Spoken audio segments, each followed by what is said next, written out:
it's clear that the Vietnamese are being very cautious. But this is the thing, they're not in a position like China that in a way knows that there's only so far the West will go with them. So I think this is it. Putin's in a weak position. He's playing a weak position quite well. But when it comes down to it, Vietnam, most other countries in the world, they're not going to outright ally with Russia for that very reason.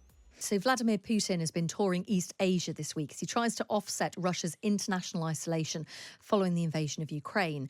He's now getting a warm welcome in Vietnam after a lavish visit to North Korea. So what exactly is going on? Let's speak to Russia analyst and author Mark Galeotti. Good morning to you. Hello there. Are you surprised? I mean, we've seen the links before with North Korea. Are you surprised that this visit has happened now? Not really. I mean, I think it's first of all practical. He wants the ammunition that he can buy from North Korea, and the North Koreans are obligingly stumping up what looks like another 5 million rounds of artillery shells. So there is a sort of just a very pragmatic transactional dimension. But there's also the fact that I think Putin is trying to make the point both to his own people and to the outside world that I'm actually not that isolated. I mean, North Korea in some ways is no surprise, but the fact that he then moved on to Vietnam, which is by no means one of these kind of isolated pariah states, demonstrates this point he's making, is that the West thinks that it's got us completely sort of bound, but in fact, within the global South, what he calls the world majority, we still have friends. What is the link with Vietnam? What's the relationship there? Because as you point out, North Korea, you'd say, yeah, probably can see a reason for that relationship. But why Vietnam? Well, Vietnam is a country that obviously Russia back in the Soviet times had a long productive relationship with, and there's still a certain amount of pro-Russian sentiment within the population as a result of that. It's always been in some ways much more important to Russia. I mean, it's worth noting after all that Putin hadn't visited North Korea since 2000, but this is his fifth trip to Vietnam. There's a certain amount of trade. The Vietnamese military still largely uses Russian kit. But also there's Russian oil and gas interests in play here. So, although Vietnam is much more engaged with trade with the United States, with Europe, with China, nonetheless, this is actually a rather kind of productive partner. And particularly what Putin is looking for is kind of those sort of bridge countries, which will actually allow him to still engage with the global economic system without actually having to try and back down and sort of essentially do the kind of things like pulling out of Ukraine that the West will require before sanctions can be lifted. And with North Korea, with them giving him all of that ammunition, that is literally Putin giving them cash because they need cash. Well, what they actually particularly need is food. I mean, there's a lot of this is actually really barter more than anything else, because in some ways, what can North Korea do with money? It can't buy anything anywhere because of all the various sanctions. Now, what the Russians are providing is food, it's energy, and also it's probably technology. North Koreans have just had a failed satellite launch, and so the Russians are saying that they can help the space program. The problem is, of course, that the technology for a space program is very, very similar to the technology for ballistic missile programs. So there's also a degree in which actually the Russians are helping the North Koreans there. And it's interesting, isn't it, what you were talking about, the sort of the message that Putin's trying to give out to the world, and presumably to some extent his own people at home, that there might be an international warrant out for my arrest, but you know what? I can go where I like within reason. Yeah, exactly. And it's quite interesting. This morning, I was having a little troll through the Russian media, seeing how this trip was being represented. And look, obviously, it's interesting that they focus on the red carpet treatment and so forth. But it's interesting also the degree to which they're focusing on Western coverage. And so they'll be able to say, look, you see, the West is actually rattled by this. The West is scared. The West is bothered by the fact that its attempts to isolate us are failing. So it's also an attempt to try and reassure the Russians. Don't worry, things may look tough, but in fact, we are still in the ascendant. Is he popular at home? This is always one of these difficult questions to ask. You've got a weird situation. His approval ratings are around the 80%. His trust ratings are around the 30%. And in some ways, this is because there's two Putins. Putin, the icon of Russia, who still is quite popular. But Putin, the human being, the politician, I think is increasingly regarded as an out-of-touch old man. But the point is, so long as there's no one else to compare him with, in some ways, Russians know that they're stuck with him. He's like the weather. You just endure. Should we read into Putin's decision to visit these two countries as being him planning something else, taking a different strategy, or is this just a continuation of what he's been doing, particularly when we're thinking about Ukraine and things? I mean, people worry, don't they, that other countries could be invaded. This could be the start of Russia's plan to do something else. Look, I think the chances of Russia invading anywhere else are pretty minimal. I mean, let's be honest.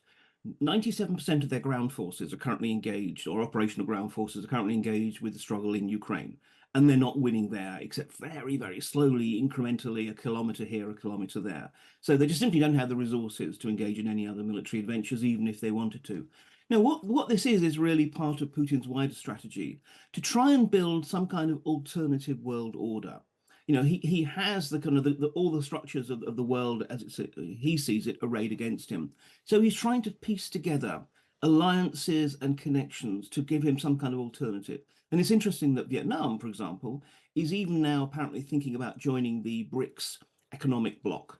So it's not as if they're going to abandon their links with the West, but a lot of countries, frankly, in the world don't really want to join one side or another. They want to be able to basically play both sides. And that's what Putin's trying to encourage.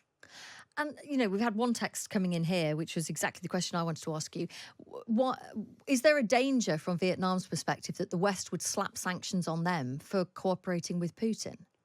Yes, absolutely. And this is why countries like Vietnam are having to operate very, very sort of carefully. And although there's talk of, for example, new gas deals with Novatek, big Russian company, or Rosatom, the national nuclear energy company, to provide some kind of, or build some kind of center there, it's clear that the Vietnamese are being very cautious. But this is the thing, they're not in a position like China that in a way knows that there's only so far the West will go with them. So I think this is it. Putin's in a weak position. He's playing a weak position quite well. But when it comes down to it, Vietnam, most other countries in the world, they're not going to outright ally with Russia for that very reason. Always good to speak to you. Thank you so much. We learned so much when we talked to you. I'm really grateful for you speaking to us this morning. That is Russia analyst and author Mark Galeotti. His latest book, Downfall, follows the career of the multi-millionaire Russian businessman and head of the Wagner mercenary army, Yevgeny Prigozhin. You remember him? He was killed in a plane crash last year.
Россия придает важное значение развитию диалога с Ассоциацией государств Юго-Восточной Азии.